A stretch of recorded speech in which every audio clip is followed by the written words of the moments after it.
পেটের মধ্যে ওই সন্তান বড় বড় 3টি লাথি মেরেছে রে বাবা। ঠিক 1 নাম্বার যে লাথিটা মায়ের পেটের আপনি আমি মেরেছি। আরে বৈজ্ঞানিকরা ডাক দিয়ে বলেন, মায়ের পেটে আপনি আমি 3টা বড় বড় লাথি মেরেছি। এর মধ্যে 1 নাম্বার লাথি হচ্ছে ঠিক প্রসাব যন্ত্রণা যেই সময় শুরু হয়ে যায়, দেখবেন মা দরদি গলা কাটা মুরগির মতো গওলায়া গওলায়া কাঁদে রে, চোখের পানিগুলি ফেলে ফেলে কাঁদে।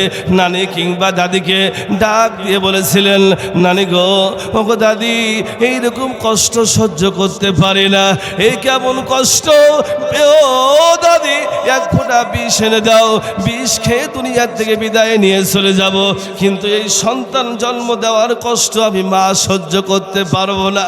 আরে বাবা, এই কষ্টের মধ্যে মায়ের কোলে যায় 1 নাম্বার যে লাথিটা আপনি আমি মেরেছি। প্রথম যখন লাথিটা আপনি আমি মারলাম, মায়ের ডিম বানুর মধ্যে 52টা পদ্মা রয়েছে রে বাবা। এত জোরে একটা মায়ের ডিম বানুতে লাথি মেরেছি, মায়ের 52টা পদ্মা ফাটিয়া, মায়ের 52টা পদ্মা ফাটিয়া, আরে মায়ের পানি, মায়ের রক্তগুলি ঝরা আরম্ভ হয়ে যায়। আরে বাবা, মা দরদি ওই সময় সহ্য করতে না পেরে চোখের পানিগুলি ফেলে ফেলে কান্না করেছে।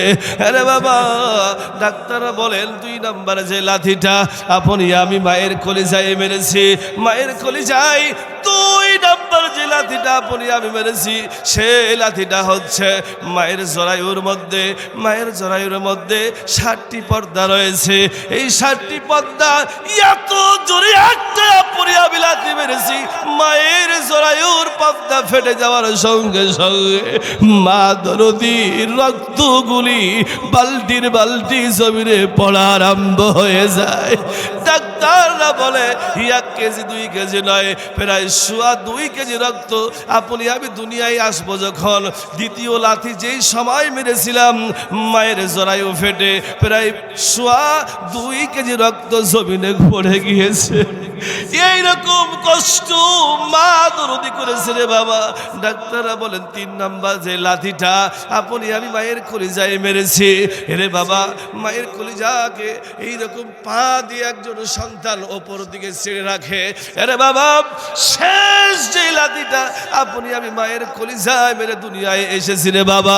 এত জোরে একটা মায়ের কলিজায় লাথি মেরেছি, লাথি মারিয়া দুনিয়ায় যখন চলে আসলাম, ওই সময় ডাক্তার বলেন মায়ের কলিজা ফেটে চৌচির হয়ে যায়।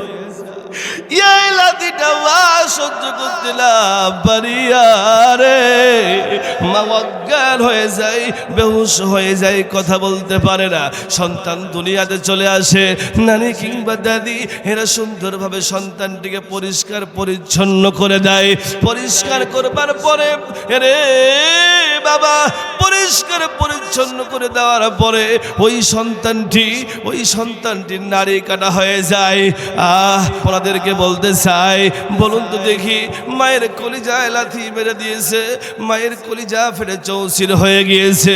মায়ের ওই কলিজা সেলাই করবার মতো পৃথিবীতে কোনো ডাক্তার নাই, কিন্তু বৈজ্ঞানিকরা বলতেছেন ওই মায়ের কলিজা সেলাই করবার জন্য রব্বি কারীম ওই মায়ের সন্তানকে ডাক্তার হিসেবে বানিয়েছেন। বলি সুবহানাল্লাহ।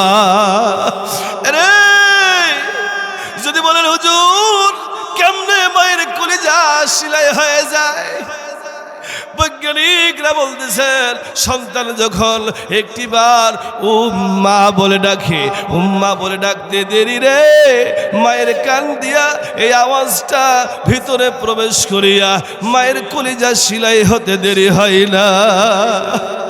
আবার যখন মায়ের ওই সন্তানটি উম্মা বলে ডাকে, আমার ওই আওয়াজটা মায়ের কান দিয়ে প্রবেশ করে মায়ের কলিজা সেলাই হওয়া আরম্ভ হয়ে যায়। মায়ের কলিজা সেলাই হয়ে যেতে দেরি রে মায়ের জ্ঞান ফিরলে মা দরদি ডাক দিয়ে বলেছিল, আপনার আমার নানি কিংবা দাদিকে, নানি গো, ও মা, আমার কলিজার টুকরো সন্তানটিরা আমারে দাও গো, আমার ওই সন্তানটিরা আমারে দাও। কিন্তু নানি কিংবা দাদিরা ডাক দিয়ে বলেছিল, কিরে মা, কিছুক্ষণ পূর্বেই তো তুমি ডাক দিয়ে বললে একটা ফোঁটা বিষ এনে দাও, এই বিষকে দুনিয়ার থেকে বিদায় নিয়ে চলে যেতে চাই, এই দুনিয়ায় বেশি দিন বেঁচে থাকতে চাই না। তাহলে আজকে কিসের জন্য এই সন্তানটিকে তুমি চাচ্ছ? আপনার আমার মা দরদি ডাক দিয়ে বলেছিল, মাগো সন্তানের পেটের মধ্যে নিয়েছিলাম গো মা, কষ্ট সহ্য করতে পারি না, প্রসব যন্ত্রণা আরম্ভ হয়েছে, কষ্ট সহ্য করতে পারি না গো মা। এই কষ্ট সহ্য করতে না পেরে আমি বিষ খেয়ে দুনিয়ার থেকে বিদায় নিতে চেয়েছিলাম গো মা। কিন্তু শুনে নাও, এই সন্তানটি এই পেটের মধ্যে আসা থেকে শুরু করে এই পর্যন্ত যত কষ্ট আমি পেয়েছি, আমার এই সন্তানটি একটিবার যখন আমার উম্মা বলে ডেকেছে, আমি মা দরদি টোটাল কষ্টগুলি ভুলে গিয়েছি। হারদো এলাকাবাসী, এই জনম দুঃখিনী মারে কষ্ট দিবা না, কারণ মা বাবার অনেক আশা থাকে সন্তানদের প্রতি রে বাবা। মায়ের অনেক ভরসা থাকে সন্তানদের প্রতি, তারা নিজে না খায়া সন্তানদেরকে কিন্তু খাওয়ায়, তারা নিজে না পড়িয়া সন্তানদেরকে কিন্তু পড়ায়। আব্বাজান না খায়া সন্তানদের জন্য জিনিস বাজারে থেকে কিনে নিয়ে আসে, আব্বাজান রোদ্রে কামলা খাটিয়া খাটিয়া সন্তানদের জন্য সব কিছু যোগান দেয় রে বাবা। এই আব্বারে এই মারে কষ্ট দিও না, রব্বি কারিমের জান্নাত তোমরা কিন্তু পাবা না। রব্বি কারিমের জান্নাত পেতে হলে ওয়াবিল ওয়ালিদাইনি ইহসানা, পিতা মাতার সঙ্গে সদাচরণ করতে হবে। তারা যদি বার্ধক্য জনিত বয়স হয়ে যায়, সেই সময় তাদের যদি কোনো ভুল ত্রুটি হয়ে যায়, ওই সময় ভুল বুঝতে পারবার পরও শব্দটা পর্যন্ত তোমরা করতে পারবে না। আমার রব্বি কারিম বলেন, তোমার ওই পিতা মাতার সঙ্গে ওই পিতা মাতার আচরণে তোমরা কখনো কষ্ট নিবা না, শব্দটা পর্যন্ত করবা না। যদি করে ফেলো, আমি রব্বি কারিমের জান্নাত তোমরা পাবা না। এরে হারদো এলাকাবাসী, এই জন্য বলতে চাই, মা বাবার খেদমত করতে হবে। হায়াতের জিন্দগিতে যাদের আব্বা আম্মা বেঁচে আছে, সেবা করবারে বাবা। কিন্তু দুঃখজনক হলেও সত্য, আমরা ইয়াবুন রব্বি কারিমের গোলাম হয়েছি রে। একটু মনোযোগ সহকারে শুনবারে বাবা, কেমন রব্বি কারিমের গোলাম আমরা হয়েছি। আল্লাহ বলেন, ওয়াবিল ওয়ালিদাইনি ইহসানা, তোমরা তোমার পিতা মাতার সঙ্গে ভালো আচরণ করবে। কিন্তু আপনি আমি রব্বি কারিমের সঙ্গে ভালো আচরণ কর, রব্বি কারিমের গোলাম আপনি আমি আপনার আমার আব্বা আম্মার সঙ্গে ভালো আচরণ করা দূরের কথা, আব্বা আম্মার সঙ্গে এমন আচরণ করি রে, আপনার আমার আচরণে আপনার আমার আব্বা আম্মা এত কষ্ট পেয়ে যায়। মাঝে মধ্যে দেখি অনেক আব্বারা আসিয়া, অনেক মারা আসিয়া ডাক দিয়া বলেন, হুজুর এত কষ্ট করে সন্তান লালন পালন করে বড় করলাম গো, কিন্তু আজ ওই সন্তান আমারে কষ্ট দেয়। কিন্তু জানেননি, আল্লাহ রাসূল বলেন, আল জান্নাতু তাহতা আকদামিল উম্মাহাত, তোমার মার পায়ের নিচে হচ্ছে তোমার জান্নাত। রে যুবক ভাইরা, একটু মনোযোগ সহকারে শুনবা, আপনার আমার জান্নাত হচ্ছে আপনার আমার মার পায়ের নিচে। এই মারে কষ্ট দিবেন না। এই মা 10 মাস 10 দিন আপনাকে আমাকে পেটে ধারণ করেছে, এই মারে কষ্ট দেওয়া যাবে না। মায়ের দয়া, মায়ের মায়া সন্তানদের প্রতি কত জানেন কি? আমার মতো একজন গুনাহগার এই কয়েকটা দিন আগে আমার রাজশাহী সরকারি হসপিটালে 9 নম্বর ওয়ার্ড, সেখানে গেলাম, দেখতেছি অনেক মানুষ জড়ো হয়ে আছে। 1 পা 2 পা করে তাদের সামনে গেলাম, গিয়ে দেখতেছি একজন বাবা একজন মা চোখের পানি ফেলে ফেলে কান্না করতেছে। আমি ডাক দিয়ে বললাম, কি গো বাবা, কি গো মা, কি কিসের জন্য এইরকম ভাবে চোখের পানিগুলি ফেলে ফেলে কাঁদতেছেন? বাবা ডাক দিয়ে বলতেছেন, ভাইয়া আমি কিসের জন্য কাঁদতেছি জানতে চান? আমি বলতেছি, বলুন তো কিসের জন্য চোখের পানিগুলি ফেলে ফেলে কাঁদতেছেন? বলেন, ভাইয়া আমি কাঁদি এই কারণে রে, 16টি বছর পর্যন্ত আল্লাহ রাব্বুল আলামিনের কাছে আমি একটি সন্তান চেয়েছিলাম। প্রায় 16টি বছর পরে রব্বুল কারীম একটি সন্তান আমারে দান করেছে রে। ওই সন্তানটিরে আল্লাহ রাব্বুল আলামিন আমারে দিয়েছে। আমি তার লালন পালন করিয়া আস্তে আস্তে আস্তে আস্তে বড় করে তুলেছি হুজুর। এরপরে ওই সন্তানটির বিবাহ দেওয়া হয়েছে গো। আমার এই কন্যা সন্তানটির বিবাহ দেওয়ার পরে আজকে এই সন্তানটির বাচ্চা হবে। সিজার করবার জন্য ডাক্তাররা যখন নিয়ে গেল, বের করবার পরে আমি দেখি রে আমার 16 বছরের চাওয়া একটা মেয়ে, আমার মেয়েটা সিজার করে গিয়া সন্তান দুনিয়াতে এসেছে, কিন্তু আমার কলিজার টুকরো মেয়েটা দুনিয়ার থেকে বিদায় নিয়ে চলে গেছে হুজুর। এই জন্য চোখের পানিগুলি ফেলে ফেলে কাঁদতেছি। আমি ডাক দিয়ে বললাম, ভাইয়া আল্লাহ রাব্বুল আলামিন নিয়ে গেছে, আল্লাহ রাব্বুল আলামিনের মাল আল্লাহ রাব্বুল আলামিন নিয়ে গেছে, কান্নার কি আছে? সবের ধৈর্য ধারণ করুন, দোয়া করুন সন্তানের জন্য। ওই বাবা ডাক দিয়ে বলতেছেন, হুজুর কেমনে গো সবে ধৈর্য ধারণ করবো? আমি কত আদর করিয়া লালন পালন করে আমার কলিজার টুকরো মেয়েটিরে মানুষ করেছি। আরে আমার মনে বড় আশা ছিল রে, এই দুনিয়াতে আমার সন্তানটিরে কোলে পিঠে করে মানুষ করলাম। আমার এই সন্তানটি, আমার এই সন্তানটি, আমার এই মেয়েটি আমি যেই দিন দুনিয়া থেকে বিদায় নিয়ে চলে যাব, সেই দিন আমার বাবা বলে কাঁদবে, আমার জন্য একটু দোয়া করবে। কিন্তু হুজুর আমি আব্বাই থেকে গেলাম, মা থেকে গেল, কিন্তু আমার কলিজার টুকরো মেয়েটি দুনিয়ার থেকে বিদায় নিয়ে চলে গেল। আমি দেখলাম মা চোখের পানিগুলি ফেলে কাঁদে রে। ও গো মা একটু মনোযোগ সহকারে আমার কথাগুলি শুনবেন গো মা। আমি দেখলাম ওই হসপিটালের বারান্দায় মা দরদি বুকে এইরকম ভাবে চাপড়ায়া চাপড়ায়া বলেন, মালিক এই পেটের মধ্যে 10টা মাস আমার কলিজার টুকরো সন্তানটিরে নিয়েছিলাম, কিন্তু আজকে এই দুনিয়ার থেকে আমার কলিজার টুকরো সন্তানটিরে তুমি উঠালে লাগো, কিন্তু একটু দোয়া করে যায় আমার সন্তানটিরে নিয়ে গেছো ভালো, কিন্তু আমি মা দরদি দোয়া করতে চাই আমার ওই সন্তানটিরে জান্নাতের মেহমান হিসেবে কবুল করো। মায়ের কান্দন যাবজ্জীবন 2-4 মাসের বোনের কান্দন রে, হায়রে ঘর পরিবারের কান্দন 2-1 দিন পর থাকে না। জনম দুঃখিনী মা, দুঃখের দরদি মা, দুঃখের দরদি আমার জনম দুঃখী মা। এরে হারদবাসী এই জন্য অনুরোধ আপনাদের সামনে করি, ওই মা যারা দুনিয়ায় বেঁচে আছে রে, এই মারে কখনো কষ্ট দিবা? কথা বলেন, কষ্ট দিব? কারা কারা মারে কষ্ট দিব না? 2টা হাত তুলে আল্লাহরে দেখাই তো, লিল্লাহে তাকবীর। আল্লাহ পাক কবুল করুন, সকলে বলে আল্লাহুম্মা আমিন। সম্মানিত সুধী,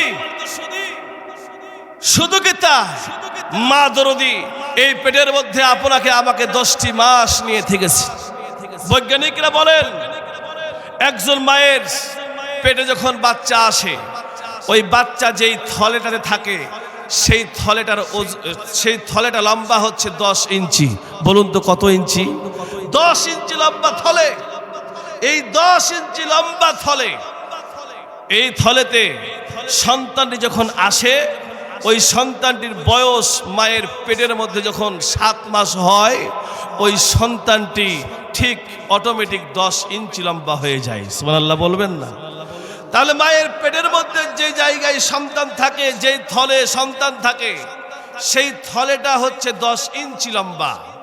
7 মাস যখন আপনার আমার বয়স মায়ের পেটের মধ্যে হয়েছে, ঠিক ওই সময় আপনি আমি মায়ের পেটের মধ্যে 10 ইঞ্চি লম্বা হয়েছি। কত ইঞ্চি লম্বা?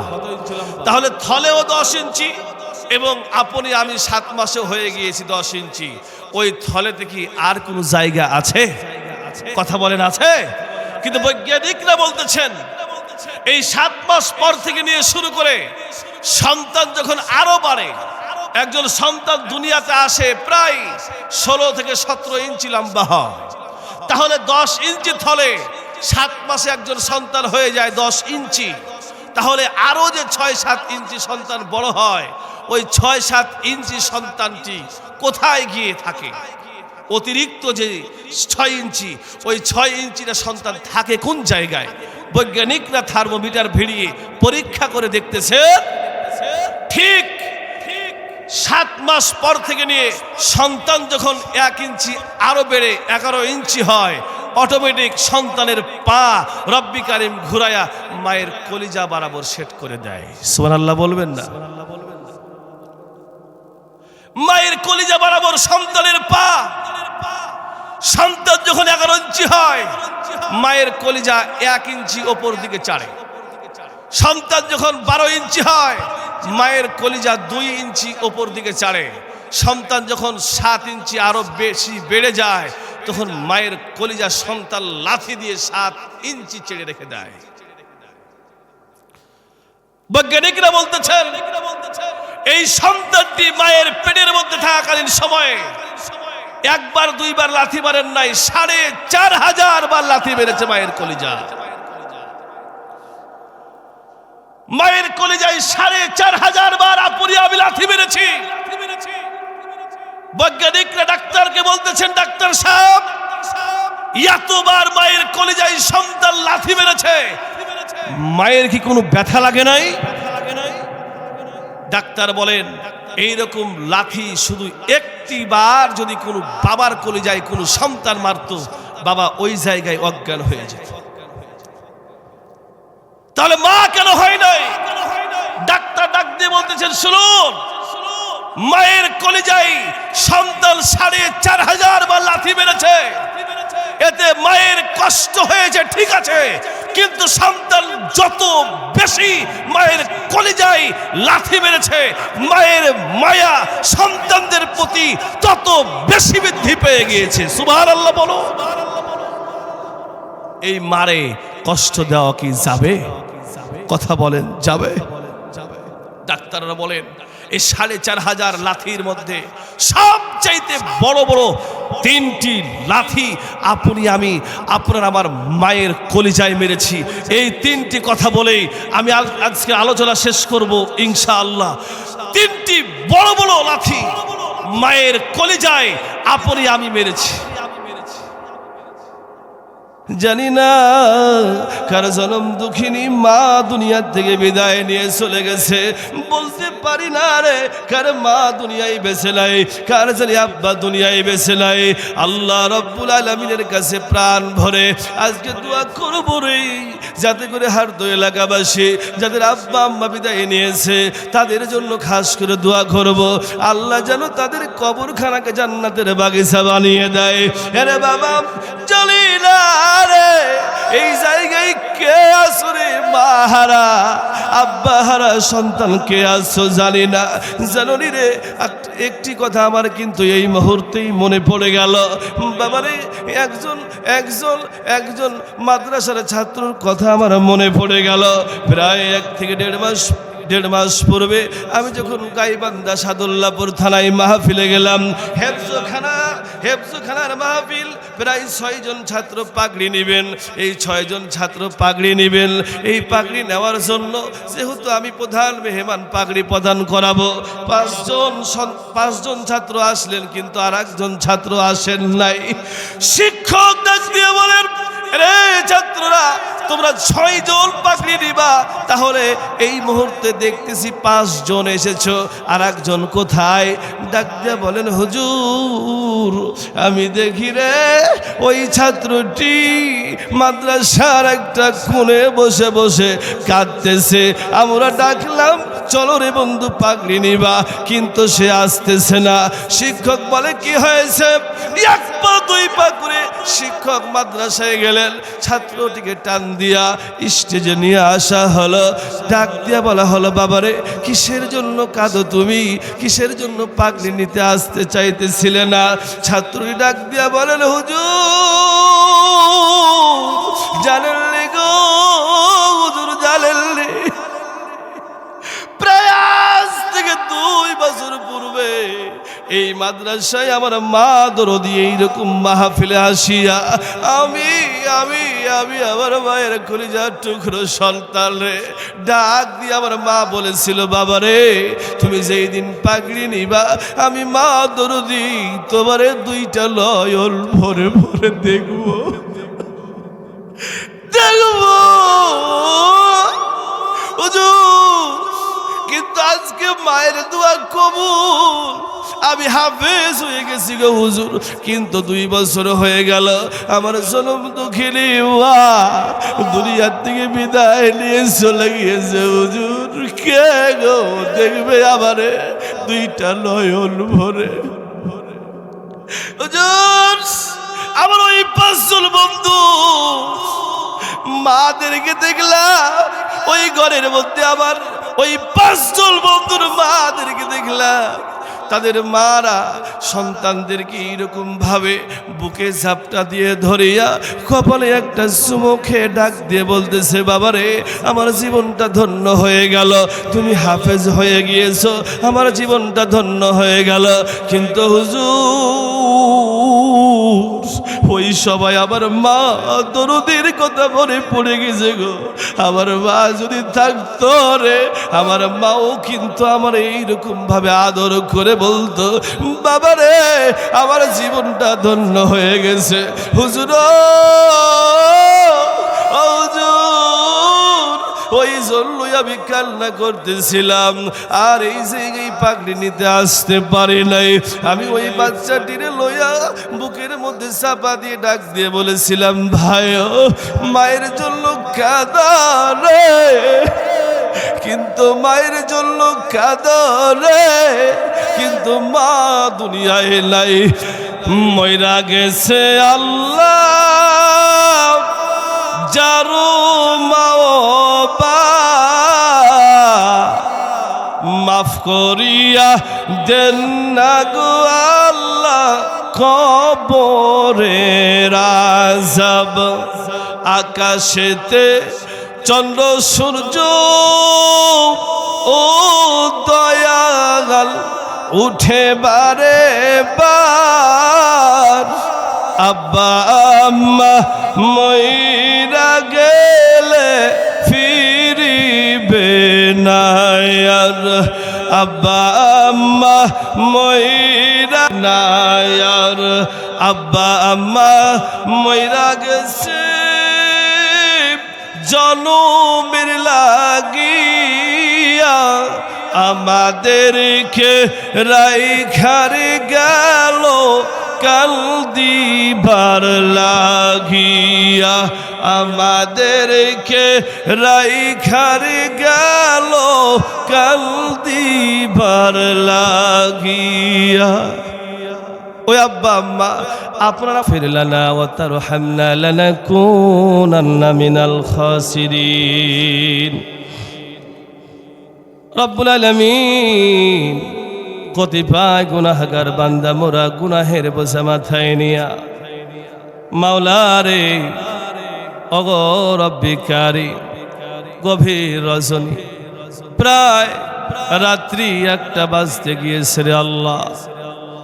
দুনিয়ার সবাই আরামে কনকনে শীতে বিছানায় ঘুমিয়ে আছে মালিক, কিন্তু তোমার কয়েকজন বান্দা মোরা তোমার জান্নাতের বাগানে বসে আছি, তোমার জান্নাত পাওয়ার আশায় রে মাওলা। মেহেরবানি করিয়া আমাদের সবার জিন্দেগির গুনাহগুলি তুমি মাফ করে দাও রব্বি কারীম। ওগো আল্লাহ, এই হাড়দো কেন্দ্রীয় জামে মসজিদের উন্নতি কল্পে তোমার বান্দারা দান করেছিল আল্লাহ। কেউ 500, কেউ 1000, কেউ 30,000, কেউ 10,000, কেউ 20,000, যে যেই রকম ভাবে দান করেছে সকলের দানগুলি কবুল করে নাও ইয়া রাব্বি কারীম। দানের বদৌলতে আব্বা আম্মার কবরের আযাব মাফ করে দাও মালিক রে। তুমি যদি মাফ না করো কে মাফ করবে রে মালিক। আল্লাহ এই গভীর রাত্রে 2টা হাত তুলেছি, আমাদের সবাইরে তুমি মাফ করে দাও মালিক রে। আজকে গভীর রাত্রে এই ওয়াজ মাহফিলে তোমার বান্দারা যারা, তোমার বান্দিরা যারা হাত তুলেছে রে আল্লাহ, জানি না রে কার জনম দুঃখিনী মা দুনিয়ার থেকে বিদায় নিয়ে চলে গেছে মালিক। এখনো পর্যন্ত ঈদ আসলে রে আমার মা বলে বাবারে তোমার চোখে আমি সুরমা দিয়া দিব রে বাবা। আমার মারে ডাক দিয়া বলি মাগো আমারে প্রত্যেকটা ঈদের সুরমা আমার চোখে দিবা গো মা। তুমি যেদিন চলে যাবা গো কে আমার চোখে সুরমা দিয়ে দিবে? আমি দেখি অনেক মা ঈদের দিন সন্তানদেরকে আদর করিয়া নতুন পোশাক পরিধান করায়া ঈদগাহের দিকে পাঠিয়ে দেয়। আজকে ওই মা কার জানে দুনিয়ায় বেঁচে না। ওই মায়ের পাগলেরা কান্দে রে মালিক। ওই মাহারা তোমার বান্দা বান্দিদের চোখের পানির বদৌলতে তাদের আব্বা আম্মার কবরের আযাব তুমি মাফ করে দাও ইয়া রাব্বি কারীম। আল্লাহ একটি আরজি তোমার কাছে জানাই রে আল্লাহ, কবে জানি মালাকুল মউত আজরাইল চলে আসে আমরা কেউ বলতে পারবো না। আল্লাহ রে আমাদের জিন্দগির গুনাহগুলি মাফ করে দাও আল্লাহ। আমরা যেদিন মারা যাব আমাদের কবরে মুনকার নাকিরের সওয়ালের জবাবটা সহজ করে দিও মাওলা ইয়া রাব্বি কারীম। অনেক যুবক ভাইয়েরা হাত তুলেছে আল্লাহ মাওলা রে, এই যুবক ভাইদেরকে 5 ওয়াক্ত নামাজি হিসেবে কবুল করে নাও রাব্বি কারীম। দ্বীন ইসলামের কাজে মৃত্যুর আগ পর্যন্ত নিয়োজিত যাতে করে থাকতে পারে এই তৌফিক তুমি তাদেরকে দিয়ে দাও মাওলা মালিক রে। মৃত্যু হবে তো একদিন, ওই মৃত্যুটা ইমানি মৃত্যু হিসেবে আজকেই তুমি কবুল করে নাও ইয়া রাব্বি কারীম। আল্লাহ অনেক বৃদ্ধ বাবাজিরা হাত তুলেছে, অনেক আমার বয়সের ভাইয়েরা হাত তুলেছে, আমার পর্দার আড়ালের মা বোনেরা হাত তুলেছে। আল্লাহ সকলে জিন্দেগির গুনাহগুলি তুমি মাফ করে দাও। শ্রম দিয়ে আমার কাউসার ভাই কয়েকদিন পূর্বে তোমার খানায় কাবা জিয়ারত করে এসেছে রে আল্লাহ। অনেক শ্রম দিয়েছে। মসজিদ কমিটির সদস্যরা এই মাহফিল করতে গিয়ে অনেক শ্রম দিয়েছে। রব্বি কারীম এদের শ্রমগুলি কবুল করে নাও, এর বদৌলতে জান্নাতের মধ্যে তুমি বালাখানা তৈরি করে দাও। আল্লাহ আর একটা আরজি জানাই রে, জানি না কার তুমি পছন্দ এই জায়গায় করবা। আল্লাহ তোমার ওই পছন্দের বান্দার বদৌলতে আমাদের সকলের আজকের দোয়া কবুল করে নাও। মালিক রে, অনেকেই তো আব্বার জন্য দোয়া চেয়েছেন, মায়ের জন্য দোয়া চেয়েছেন, দাদা দাদির জন্য দোয়া চেয়েছেন, তোমার ঘরে দান করিয়া দোয়া চেয়েছে। দোয়া করি এই হাড়দো গ্রাম, এই টোটাল গ্রামে যতগুলি তোমার বান্দা বান্দি কবরের বাসিন্দা হয়েছে মাওলা, সকলের কবরখানাকে জান্নাতের বাগিচা বানিয়ে দাও। রব্বি কারীম আল্লাহ মরেই তো যাব রে, সেই সময় মালাকুল মউত আজরাইল চলে আসবে। জান কবজের কষ্ট ভয়ঙ্কর হবে, সহ্য করতে পারবো না। আল্লাহ আল্লাহ আল্লাহ জান কবজের কষ্টটা তুমি মওকুফ করে দিও। রব্বি কারীম মাফ করিয়া দে রে মাওলা, মাফ করিয়া দে। গুনাহ যত করেছি মাওলা ক্ষমা করে দে, গুনাহ যত করেছি রে মাওলা ক্ষমা করে দে। আল্লাহ মালাকুল মউত আজরাইল আসিয়া বুকের উপরে বসে যাবে, আমার পাশে আমার কলিজার টুকরো সন্তানরা বসে থাকবে, আমার প্রাণের বিবি বসে থাকবে, আত্মীয় স্বজন বসে থাকবে। সাকরাত আরম্ভ হয়ে যাবে।